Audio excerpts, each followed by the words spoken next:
Apple est l'une des marques les plus emblématiques au monde, avec un logo instantanément reconnaissable qui est inclus sur presque tous les produits qu'il fabrique. Mais une chose qui a toujours intrigué les gens, c'est la raison de la morsure dans le logo, et c'est ce que je vais expliquer.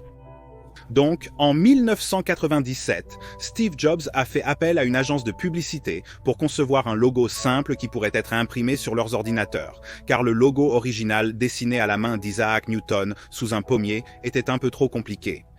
Bob Janoff a été assigné au projet, et Jobs lui a fait une seule demande, disant « Ne le rends pas mignon ».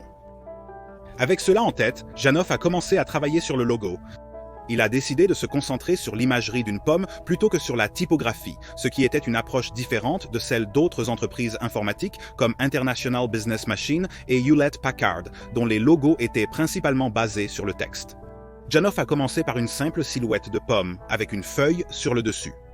Mais cette imagerie était assez ambiguë, car il y a plusieurs fruits qui ont une forme ronde avec des feuilles qui en découlent. Janoff a souligné que plusieurs personnes ont confondu ce logo Apple avec une cerise, car il n'y avait pas de contexte clair sur la taille que pourrait avoir le fruit. Alors, pour résoudre ces problèmes, Janoff a ajouté une bouchée, ce qui a permis aux gens d'identifier immédiatement le logo comme une pomme, tout en conservant un design simpliste. Enfin, 6 bandes colorées ont été ajoutées pour symboliser la capacité de l'ordinateur Apple à afficher des images en couleur, chose qu'aucune autre machine ne pouvait faire à l'époque. Lorsque Janoff a présenté le logo, Jobs a simplement dit « D'accord, c'est bien » et en a fait le logo officiel de l'entreprise. Mais il persiste un mythe jusqu'à ce jour que la morsure prise dans la pomme d'Apple était un jeu de mots, puisque le terme byte, orthographié B-I-T-E, est utilisé dans l'industrie technologique comme une unité de taille de mémoire. Bien que Janoff lui-même ait admis que la rumeur n'était pas vraie, disant « J'ai peur que cela n'ait rien à voir avec cela ».